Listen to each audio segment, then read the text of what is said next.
Evan Holt stepped off the station tram into the quiet residential ring of Meridian Habitat after a 10-hour repair shift. His uniform still smelled of coolant and his mind craved sleep. A message on his wristband, however, flashed insistently. Package delivered to Unit C-23, expecting a crate of replacement seals. He found a slim cargo pod upright outside his door. The label read "Organic content handled gently," which was unusual but not unheard of on an orbital melting pot like Meridian. He unlocked the seal. Cool mist drifted out, revealing a small figure wrapped in silver cloth. 4 graceful arms, lavender eyes, and mist-pale skin marked her as Peleron, one of the delicate species known for precision work. The alien unfolded to her full height just over Evan's shoulder and bowed, 2 hands across her chest, 2 extended in greeting. "Greetings, Master Holt. I am Shelley, household attendant, gifted to you by landlord Torak for services rendered." Her voice sounded like wind through hollow glass, soft, musical yet precise. Evan's mouth opened, closed, then settled on a polite nod. Before he could form a question, she continued, "To begin my duty, you must peek at my ceremony of first dawn." She gestured to the wall schedule. "Sunrise would arrive in 6 hours. Your peak seals our bond?" The word peak rolled around Evan's tired brain like a marble in a box. The last thing he wanted was to be accused of staring at an employee. "What, exactly, would I be peeking at?" he asked, keeping his tone calm. "I unveil my work tools to newborn light," she replied. "You witness for 5 breaths, no. More, it completes the bond between keeper and caretaker." Uncertain, he motioned her inside. The studio flat's door shut behind them with a magnetic click that suddenly sounded very final. Inside, the apartment looked smaller with 2 people too. Species sharing the space. Celie unrolled a neat strip of silken fabric and placed her instruments upon it. Tiny silver bracers, hair-fine fiber threads, Nano torches no bigger than grains of rice. Each tool was positioned with slow, ritual care that Evan felt out of his depth. He opened a private channel to Torak. The landlord's recorded hologram filled the room with bright colors and booming laughter. "Dear human friend, you saved my cargo valves. I gift you finest attendant. Respect her dawn right. Harmless, joyous, enjoy." The message faded, leaving more questions than answers. Still uneasy, Evan searched the station's culture archive. Notes on Peleron etiquette scrolled past: share first bite to signal friendship, offer one's 4th hand to confirm trust, complete the dawn ceremony to establish household harmony. Yet every line that referenced peeking led to restricted files. Marked for bonded parties only. The system refused his clearance 3 times. At 1 o'clock station time, Shelley prepared a meal of steamed grain and sweet berry slices. Meridian dimmed to a gentle blue twilight, the closest thing to night the habitat ever knew. Evan tasted the first bite, honoring her custom, and found the food soft and pleasant. Conversation trickled in careful phrases. He spoke of rotating mass and gyroscopic balance. She told stories of rain that sang on crystal leaves back home. Over empty bowls she asked, "Do you fear me?" The question caught him off guard. "No," he said truthfully. "I fear my ignorance." Relief brightened her lavender eyes. She repeated the ceremony rules, breaking them into even simpler steps.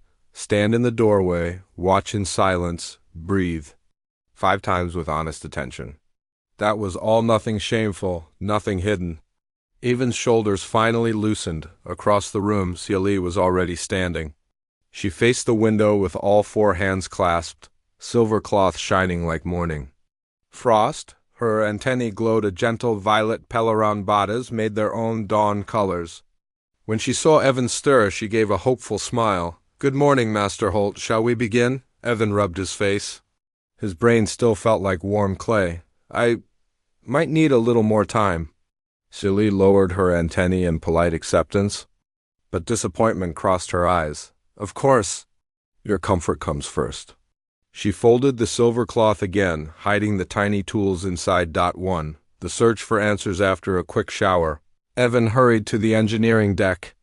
Power net diagnostics waited, but his mind kept circling the same puzzle. Why did Pelerons protect their tool ritual with such strict privacy? Why must he witness? During a break, he visited the Habitat's Cultural Liaison Center, a quiet room lined with kiosks. A holographic librarian, shaped like a floating question mark, hovered beside him. "Query, Peleron Ceremony of First Dawn," Evan said. The librarian blinked. "Access restricted to bonded participants. That's me," he argued. "Well, almost me." "Please present bond token," the librarian replied. Evan sighed.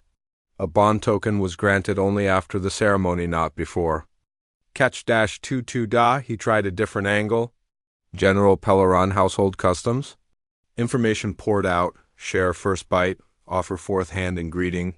Never step on a curved shadow, a superstition about breaking songlines. But when the topic neared the dawn ritual, text blurred into gray bars. Evan left the center no wiser, but he had learned one thing. Pelerons were private about their tools because those tools were half-living machines, tuned to the spirit, or so the legends said. Maybe witnessing the unveiling somehow keyed the tools to a new household. 2. A lesson in 4. Hans' lunch break found Evan at the station canteen. Celie arrived with a small tray of steamed algae noodles, her careful steps matching the spin gravity.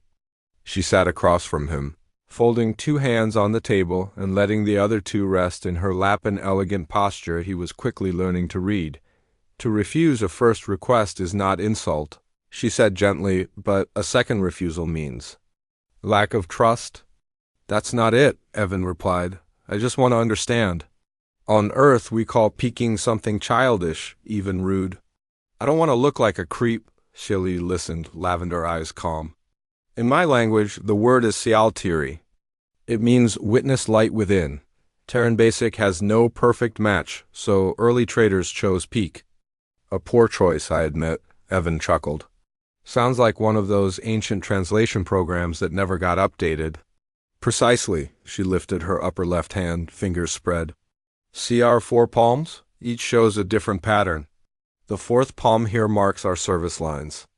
When a Peleron offers that hand, it is a vow to care for the place she stands in.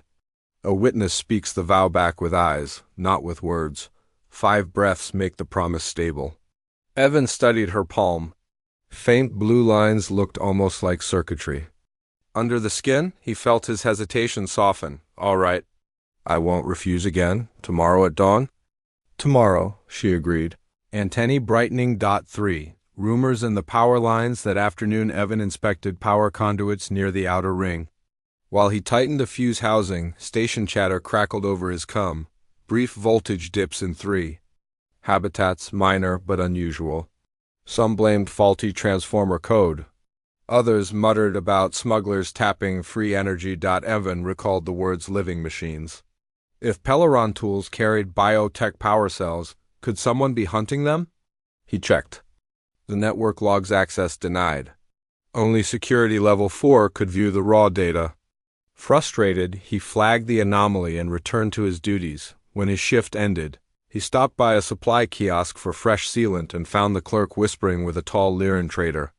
The words Peleron and black market bidders slipped past before both fell silent at Evan's approach.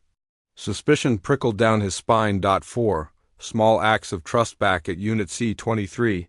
Celie had rearranged the storage alcove. Tools and spare parts now rested in geometric rows. Like art, the air smelled of warm cedar. She had set a scent diffuser to earth forest. After researching his birth city. Evan laughed softly. "You did all this in one day?" "An orderly. Nest brings quiet thoughts," she said. Quoting a Peleron proverb, he noticed she had left one shelf empty, a small sign reading for Evan's projects. Sketched in careful basic, that gesture touched him more than 1,000 speeches. They shared. "Dinner rice and vegetable protein cubes." Evan offered the first bite. Celie accepted, then tapped her 4th hand to the table for him to mirror. He placed his right palm down, awkward but willing. She nodded, satisfied. 5. Decision at midnight. The station dimmed to night mode. Eva Yo sat by the viewport, watching cargo drones drift like silent fireflies.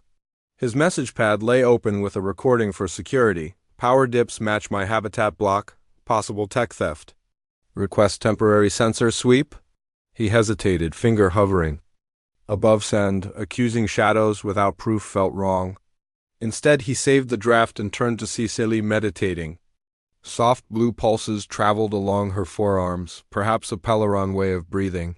He realized that, for all his engineering skill, the universe still ran on trust as much as on math. Tomorrow's witness was no longer a mystery to solve. It was a key to partnership. Evan closed the pad. He spoke into the dim room, careful not to startle her. "I'll be there at dawn." 5 honest breaths. Silly opened her eyes. "Then our house will sing true." The hum of life support deepened into night silence. Earth's curve slipped beneath the horizon, leaving only a spray of distant stars. Evan breathed once, twice, feeling his doubts. Lighten like air vented from a pressure tank. Morning cycle on Meridian habitat started calm, yet Evan Holt felt a strange charge in the air like static before a storm. The ceremony of first dawn was still one full rotation away, but trouble did not wait for rituals. Evan's first repair call took him to Power Junction. E7, as he opened the panel, lights flickered overhead. His tablet flashed warnings. Voltage dropped 3% below safe margin. Something was stealing energy again. He checked the cables. Every joint looked perfect. No scorch marks, no loose screws. A thief who left no trace worried him more than a broken fuse ever could. He logged the dip, slammed the panel shut, and headed to the next task. Down the curved passage, he met Cato Ramos, a fellow engineer known for fast jokes and faster hands. Cato waved a scanner lazily. "You chasing ghosts too, Holt?" "Power keeps slipping," Evan said. "Any idea why?" "Some say smugglers. Others blame old code. Me? I think the station just likes attention." Cato grinned, but his eyes stayed cool. Evan filed that look away for later. Lunch found Evan back in Unit C-23. Cieli had brewed clear leaf tea that smelled like early rain. She listened while he explained the voltage dips. "Energy theft often comes before larger harm," she said in her calm glass wine voice. "A small wound tests if the body feels pain. If no one reacts, the next cut is deeper," Evan frowned. "You think someone is testing the habitat?" Silly nodded, antennae tinting dark blue, a Peleron sign of worry. "My tools store living. Charge. They could power illegal machines for weeks. The thief may aim to grab them during our ceremony." Evan felt ice in his veins. The ritual he had almost refused now looked critical. Delaying it might leave Cieli and her biotech unlinked. Easy to steal. He stood and paced the small room, boots tapping metal in quick rhythm. "Can your tools defend themselves?" he asked. "They sleep until witnessed," she said. "Your eyes, and only your honest eyes, wake them," Evan exhaled slowly. "Then we keep the schedule." At afternoon, security issued a brief alert. "Unauthorized cameras found in habitat." Ring C no source, no suspect list. Evan reread the notice 3 times. Cameras in Ring C meant cameras near his flat. He returned early, scanning the corridor. On the ceiling corner, almost hidden by wires, sat a tiny lens. The official yellow seal showed it had been disabled, but the memory might still hold images. A maintenance bot drifted by. Evan asked for the removal log. The bot chirped, "Task completed by Technician K. Ramos, 1807 hours." Evan's stomach tightened. Cato again. Inside Unit C-23, he found Cieli kneeling beside the air vent, 4 hands moving with gentle speed. She lifted a small, insect-shaped drone between thumb and forefinger. "Another spy," she whispered. "This one's still active." Evan's pulse hammered. "Who placed it?" "No Peleron build marks," Cieli said. "Terran parts, cheap." She crushed the drone's power cell with 2 fingers. A surprising show of strength for someone so lean. They sat together at the table, the broken drone between them like unwanted fruit. Evan spoke first. "We could ask security to sweep the whole block." Evan held his breath. The lights moved away. Footsteps faded. In the distant corridor, a hatch hissed open, then shut. Whoever came had not tried the lock. A test, perhaps. The first cut Cieli had warned about, when the threat passed. They exchanged a long look. No words were needed. Trust tightened between them like a sealed conduit. Evan could not sleep again. He sat by the viewport, watching Earth's night side, a dark marble stitched with firefly cities. His reflection showed tired eyes but solid resolve. Behind him, Shelley meditated, her antennae glowing faintly, pulse matching the slow rhythm of the station. He whispered, "Though she could not hear, we will get through dawn. Then we fight back." Finally, exhaustion won. He drifted into shallow dreams, half schematics, half starfields, until the first automated chime of morning. 5-50-5. Lights rose to full. Evan and Sally stood in silence as the window brightened with artificial sunrise. Gold poured across the silver cloth, turning the tools into small suns. Evan inhaled, feeling heat on his face. 5 breaths. 5 promises. The ceremony would begin now, inside a quiet room watched by hidden eyes. But the eyes that mattered were human in Peloron, locked together in shared purpose. Outside, somewhere in the habitat's steel bones, another shadow moved. Yet within Unit C-23, light had already chosen its side. Artificial sunrise spilled through the viewport of Unit C-23 like a golden river. Evan Holt stood barefoot on the narrow path of silver cloth Sally had laid out the night before. His heart beat fast, but his mind felt clear, polished by worry and purpose. Hilly faced him in the pale light. A thin pearl veil covered her eyes. Symbol of humble service, 4 hands folded over her chest. The silver tools rested in a neat line at her feet.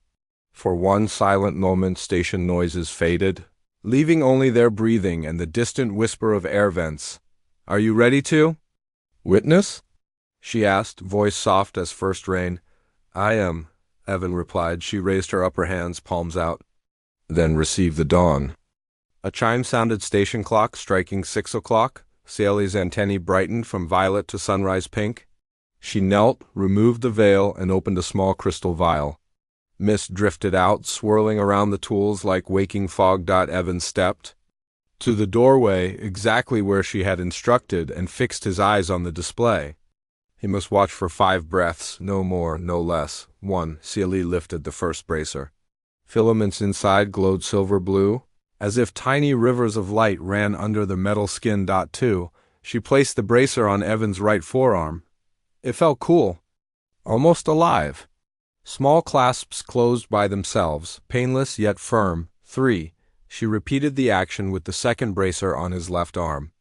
A gentle pulse, like a quiet heartbeat, matched his own. 4. Needle-fine threads unrolled from the bracers, dancing in the air, scanning his biometrics. Evan stayed perfectly still. 5. The mist vanished. Threads retracted. A faint tone, pure and sweet, rang in the room, the sound of a circuit closing. The ceremony was complete. Evan exhaled in relief. He hadn't noticed he held the bracers. Flashed once, then settled into a soft, steady glow. Sally bowed. "Our bond is sealed, and the tools accept you as witness and keeper. Now they will obey your intention." As she spoke, Evan's wristband pinged. A hidden screen inside the bracer projected a status line only he could see.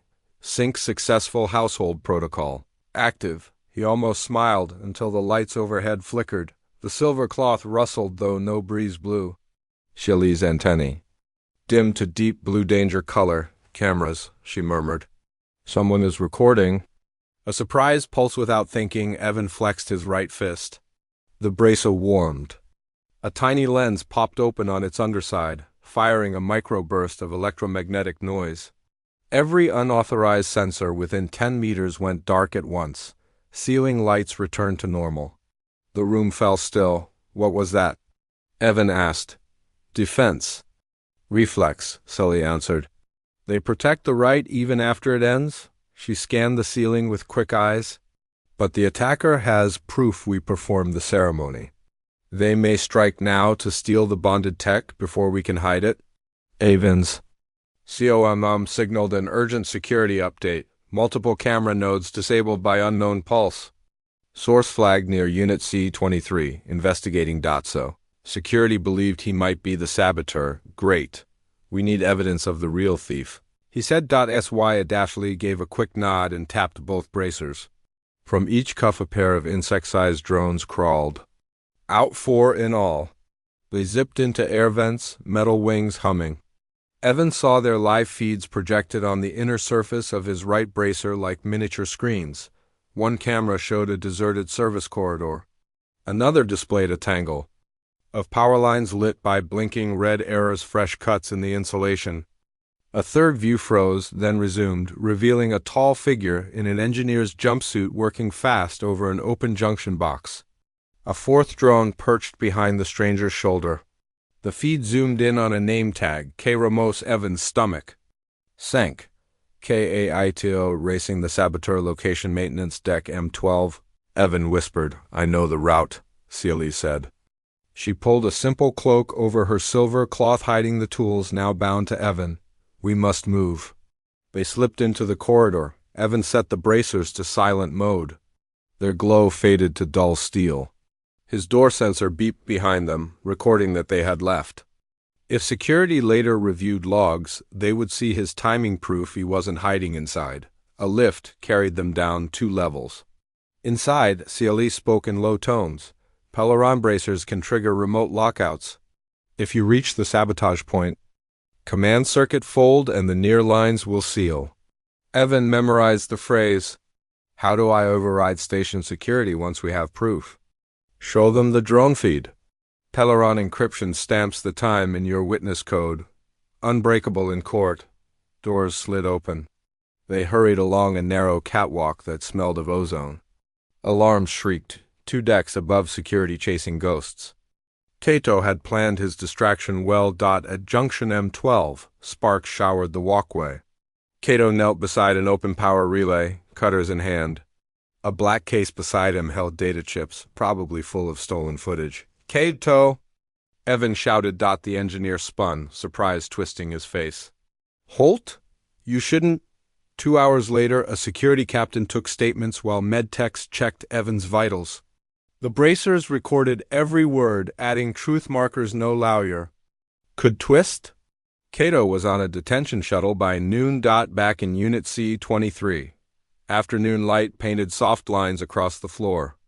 Evan removed the silver cloth path, feeling oddly reluctant, like rolling up history. Lee placed a fresh cup of leaf tea on the table. "The first day of our bond ends with safety. That is a good omen."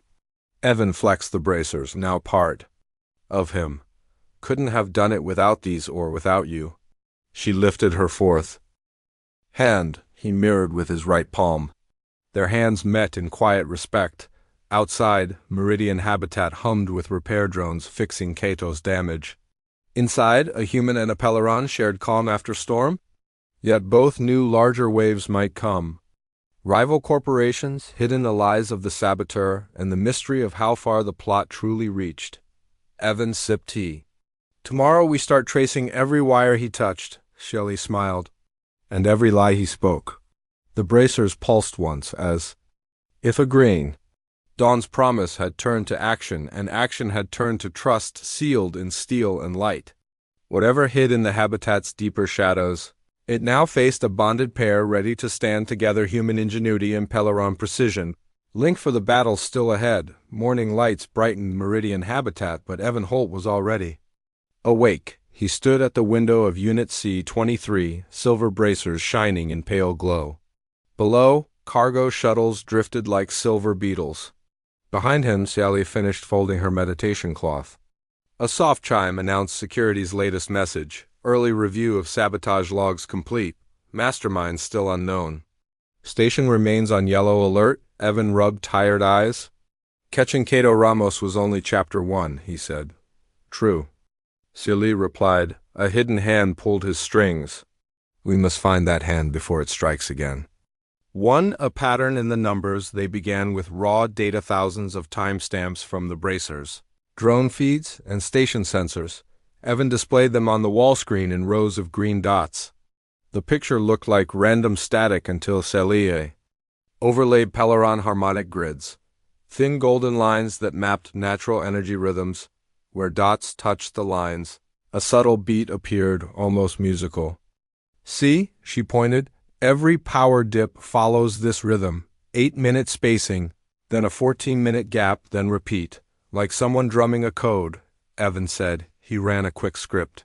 A blinking trace marked all matching intervals, forming a spiral path through 4 decks. Ending near Cargo Bay Delta, that bay contained the habitat's oldest coolant rails. Half abandoned since a redesign years ago, a perfect hiding place, Evan noted. Thick walls, few cameras. Constant noise to mask activity. Chialese. Antennae glowed pale teal peleron, sign of firm agreement. To the reluctant alibi before they left.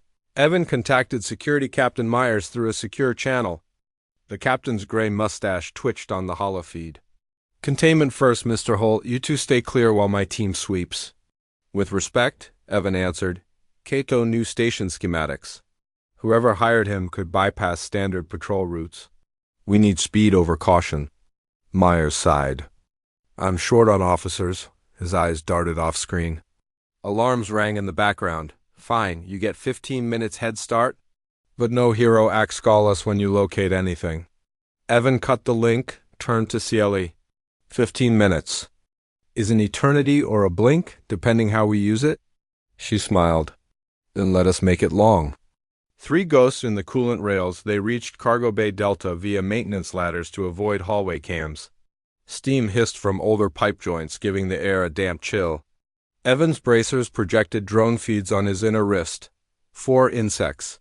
Fanned outward, antennae buzzing, one feed caught a low pulse thump, thump, thump. Somebody's running a portable core, Evan whispered.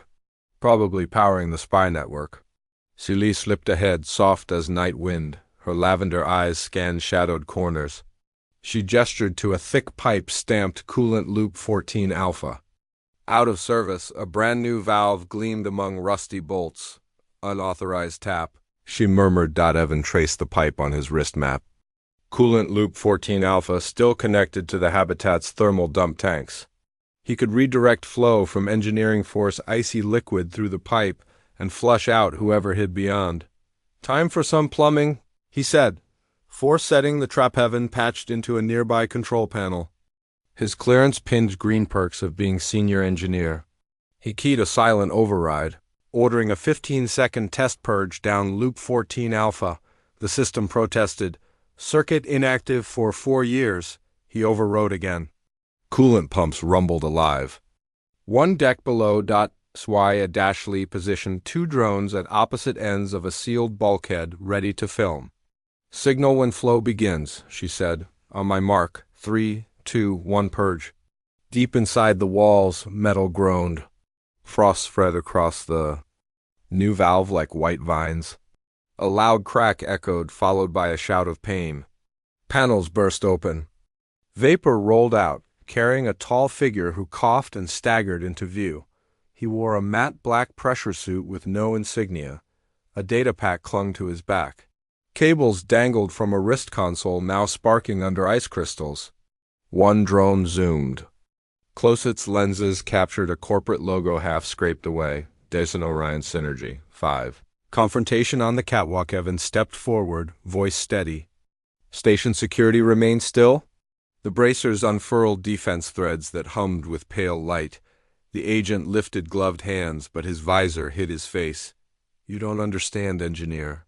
Peleron Tech is worth billions. Hand over the cuffs and nobody needs to get spaced. In reply, Saley spoke firm Peleron words that sounded like crystal chords. The bracers pulsed. Thread lights snapped around the agent's boots, welding him to the grated floor. He tugged, but the light held. Evan tapped the cuff surface. Security Captain, we have your mastermind in Bay Delta, evidence streaming live. He sent the drone feed to Myers. Static crackled, then the captain's voice. Acknowledged. Teams inbound. The agent laughed despite his trap. Teams? Do you think 1 station matters? My employers control 5 orbitals and half the cargo. Flow to Mars, you've just poked a giant. Evan's gaze hardened. Giants fall when they forget the ground beneath them. 6 revealing the plot while they waited. CLE used her tablet to scan the data pack. Her eyes widened.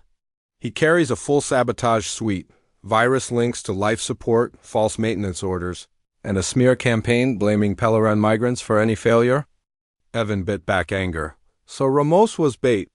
If Celi's tools stayed unbonded, they'd seize them. Trigger system faults. then accuse innocence. The agent's visor flickered, showing a smirk. Public opinion beats laser fire. A frightened crowd will vote any alien off their station. Scifi answered calmly, a crowd with truth sees farther than fear. 7 securing the victory security arrived in a rush of boots and stun shields. Myers himself snapped magnetic cuffs on the agent's wrists, ignoring the icy suit. Nice plumbing trick, Holt. Remind me to give engineering a bigger coffee budget. Officers. Sealed evidence crates, stolen camera hubs, hacked coolant taps, forged orders. Drone feeds and bracer logs auto-copied to legal vaults. No lawyer could erase Peleron encryption. As the bustle slowed, Myers turned serious. Dyson Orion will scream. Be ready for political waves. Evan glanced at Scifi. She lifted her fourth hand. He mirrored with his palm. We'll face them. Together, Evan said. Myers nodded. Good, because this station just discovered how strong a human Peleron team can be. 8 quiet after the storm hours later. Unit C-23 glowed with warm lamplight. Evan brewed real coffee imported beans he saved for rare moments. Scifi stirred a dash of honey, curious at the earth flavor. Today you turned coolant into a net. She said, that is clever heart, not only clever mind. Evan chuckled. Your drones made the net hold. Partnership matters. Outside the viewport, engineers in pressure suits welded new sensors along Loop 14 Ariel. She asked. No. Evan's voice sounded rough. It's Dyson Orion's counterstrike. A slow fuse during the night. Security had traced dozens of hidden accounts shell companies that funneled bribes into the station. One account, still active, had permission to run maintenance tests on hub number 3 while people slept. Those tests became an overload script that spun the hub 10% faster. Every 15 minutes. Sensors were spoofed to show normal speed. By the time the false data cracked, the hub was seconds from a point of no return. Evan opened a holomap of the hub. 3 orange rings marked explosive bolts fitted to the hub's stabilizer arms. If those bolts released under stress, the arms would snap and the habitat would tumble. Scifi studied the map. We must sever the explosive links before critical spin, she said. My drones can reach the arm joints, but only if you guide them through the maintenance ducts. Then we hurry. Evan tapped a Command 3 silver drones slid from his right bracer like coins falling into his palm. They buzzed into the corridor, lights blinking. 2 racing the clock elevators were locked by the overload protocol, so they used emergency ladders. Metal rungs rattled under Evan's boots. Scifi's lighter touch barely sounded. Red lights flashed. In 6-second pulses, like the beating of a frightened heart, overcome. Captain Myers barked orders. Engineering, prepare counterthrust. Medical, brace for 0G injuries. Everyone else, strap down, Evan broke in. Captain, we can cut the explosive links. Buy us 10 minutes. Myers paused, then growled, make it 5, Holt. The hub's at 68 RPM and climbing. 3 inside. The arm they reached access hatch A-17, a round door in the floor that led into the stabilizer arm. Scifi keyed Peleron override. The bracers stamped clear authority and the hatch hissed open. Inside, the arm felt like a giant metal throat narrow, vibrating, full of rushing air. Evan crawled first, flashlight bobbing. Scifi followed, 4 hands gripping handholds with spider precision on his visor. The drone feed showed narrow ducts crisscrossing the arm like veins. Evan projected a grid marking each junction. Drone 1, go left 40 meters, then down. The tiny machine darted off, its camera streaming dizzy turns. Air grew warmer. The arm's gyro bearings strained, heating the metal. Scifi whispered. A Peleron prayer to calm the machine spirits, a superstition, maybe, but her steady tone soothed Evan's nerves. 4 first bolt. The decoy drone 1 reached. Bolt Alpha. Evan saw a boxy charge wired to a pressure sensor. He issued the disarm command. The drone's tiny claws snipped the sensor lead click. A green icon marked Bolt Alpha safe. Good, Scifi said, but Dyson Orion expects that. The next 2 will hide deeper. 5-second bolt, the risk they. Shuffled another 20 meters, the vibration worsened. Evan could feel the hub spinning faster through the deck plates. Drone 2 slowed at bolt bait, nothing visible. Sensors showed blank metal. Cloak field, Shelly guessed. She toggled Apelleron scan mode. Blue misty lines appeared on Evan's display, outlining a wafer-thin bomb glued flat against the shaft. Cutting a cloak shield required 2 simultaneous pulses. You take the drone, Evan said. I'll use my bracer emitter. He braced himself, counting 3, 2, 1. Shelly triggered drone pulse. Evan fired the bracer beam. 2 blue rings intersected, shattering the cloak. The bomb flashed into view. Drone 2 sliced both wires. Bolt beta safe. Time left 8 minutes. Hub speed 77. RPM 6 third bolt. The core bolt gamma sat at the narrowest part of the arm where 2 ducts converged. The space was too tight for drones. Evan would have to reach it by hand. The crawl space narrowed until his shoulders scraped metal. Hot air blasted his face. Ahead, a small panel glowed red, detonation ready. He extended his right arm. The bracer's micro-threads slid out like silver vines, seeking the bomb's triggers. A sudden lurch threw him sideways. The hub hit 81. RPM and artificial gravity dropped by half. Evan's boots floated. Sweat flew off his brow in shining beads. I'm slipping, he shouted. Shelly gripped his ankle with 2 hands, anchoring him. Her other pair held a handhold. Her calm voice cut through the alarm. Steady breath, Evan. He inhaled 1, 2, then focused. The threads found the bomb's control chip. A quick spark and the circuit fried. Bolt gamma safe. The bracers pinned. All links disarmed. 7 counter-thrust, but the hub still spun too fast. Without stabilizers blowing, the bearings would melt. They needed to slow the spin. Evan radioed Captain Myers. Explosive links neutralized. We need reverse torque now. Myers answered. Dump tanks ready. On your mark. Evan checked position. Mark in 3, 2, 1 dump. From the habitat's rim, huge vents opened, blasting stored water into space. The reactive force pushed opposite the spin, the station shuddering under the impulse. Numbers on Evan's visor ticked down. 78 RPM, 7366. Artificial gravity wobbled, then steadied. Normal 1G returned. Lights shifted from red to amber, then soft white.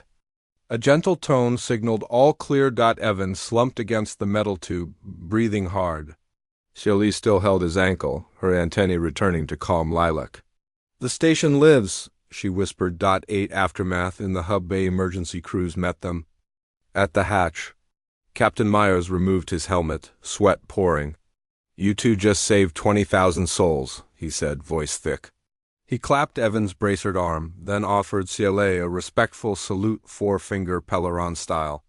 She returned it with flawless form. Tech teams carted away the disarmed bombs. Evidence tags bore Dyson Orion's signature microchips, proof of attempted mass murder. The corporation's grip on Earth orbit had cracked. 9 quiet repairs hours. Later, Evan and Shelly stood on an observation deck, watching bots polish scorch marks off the hub exterior. Stars hung silent beyond. Why risk everything? Evan asked. Money can't buy life if you destroy it. Shelly answered gently. Some traders think they own the currents of space. But space belongs to those who care for it. She placed her 4th hand on the rail. Evan matched with his palm. A pulse of trust flowed between skin and metal. 1. The next dawn the station's artificial sunset painted the viewport orange. Evan felt exhaustion deep as the void, but behind it burned fierce hope. Dyson Orion would come with lawyers and lobbyists. Yet Meridian had truth and witnesses bonded by dawn. Shelly spoke a Pelleron proverb. Light is most loyal to those who answer it. Evan smiled. Then we'll keep answering, day after day. Morning on Meridian habitat felt brighter than any sunrise Evan Holt had seen before. The rotation hub hummed in smooth rhythm, proof that the night's danger was finally past. Crews in orange suits glided through passages, checking every bolt and sensor. For the first time in days, the station smelled of fresh paint instead of burning wires. Evan stood on the public plaza, beneath a high glass dome. His silver bracers, now famous across the habitat, shone in the gentle light. Beside him, Silly wore a pale green sash, the Peleron color for honest triumph. Together they waited for the emergency council to begin. Citizens of many worlds filled the seats, humans, Pelerons, Lyran, even gruff Minari miners with dust still on their boots. A hush fell when Captain Myers stepped to the central podium. He spoke in a strong, even voice. Yesterday, Dyson Orion tried to tear us apart. They failed because two people chose trust over fear.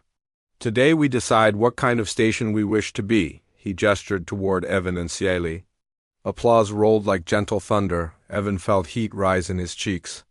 Public praise always made him uneasy, but Cieli lifted her fourth hand in graceful acknowledgement. Her antennae glowed soft gold Peleron joy. One evidence in the light. When the applause faded, holoscreens lit up around the dome, showing data streams from Avon's bracers.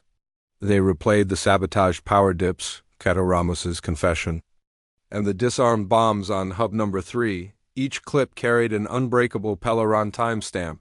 Lawyers from Dyson Orion, seated at a long table, whispered furiously, but they could not refute the images beamed from a witness tool bonded by ritual.s-Lee. Addressed the council in clear Terran Basic. These records belong to everyone who lives here. Let falsehood find no shadow to hide. Her calm words carried farther than any shout. A human representative stood. I move to ban Dyson Orion contracts until a full interplanetary court reviews their crimes. Votes flashed around the chamber green. Lights for yes. The motion passed in seconds. Dyson Orion's lawyers slumped. Their power had evaporated under the same open light they had tried to twist, do repair, and renewal after the session. Avon and Cieli joined maintenance teams in Hub. Number A, though politics mattered, bolts and bearings still needed care. Working side by side, they replaced heat-scored panels and reset gyro sensors. Evan guided human technicians. Cieli translated Peleron calibration songs so autodrones could sync more smoothly with living metal. By noon, the hub's readout showed perfect balance and engineer's lullaby. During a short break, Cato Ramos, now under guard but allowed supervised labor, approached. His face looked drawn, but his eyes held a flicker of remorse. I was greedy, he said quietly. You still saved me from spacing myself along with the hub. Thank you. Evan studied him for a long moment, then nodded. Fixing what we break is the first step. Cato returned to duty, shoulders squared. Redemption was not quick, but every circuit began with a closed loop. 3. The ceremony shared that evening, the plaza lights dimmed, and a new gathering formed, this one informal, wide open to all. At the center, Cieli spread a path of silver, cloth exactly like the one in Unit C-23. Repair grease still marked her sleeves, yet her posture was serene. In Peleron tradition, she announced, a household that acts with clear heart may invite neighbors to witness the second dawn. We offer this to Meridian Habitat. People formed the circle. Children hushed, sensing something important. Evan stood at the cloth's end, holding a small crystal vial of mist. When Cieli signaled, he opened it. Silver vapor rose, curling above their heads. The bracers warmed, releasing 4 tiny drones that traced gentle spirals of light. S-Lee spoke. To peek is to learn by trusting. Let every eye here become a witness. The drones projected images humans and Pelerons fixing. Conduits together, security officers saluting miners, farmers sharing hydroponic harvests. Each scene glowed, then dissolved into star-like sparks that drifted upward and vanished. Evan paused at a viewport. Earth's oceans gleamed. Station panels reflected blue back at the planet like a gentle signal. He turned to Cieli. Everything feels bigger now, yet also closer. She touched her fourth hand to his palm. Because we no longer stand alone. Beyond the glass, new construction drones flitted evidence of expansion projects born from shared vision. Meridian Habitat had survived sabotage, greed, and looming disaster not through force of arms, but through a bond forged in simple witness. As the artificial sun rose for the third time since their first ceremony, its light caught 2 silver bracers and a green sash. It painted them the same warm gold, erasing lines between human steel and Peleron grace.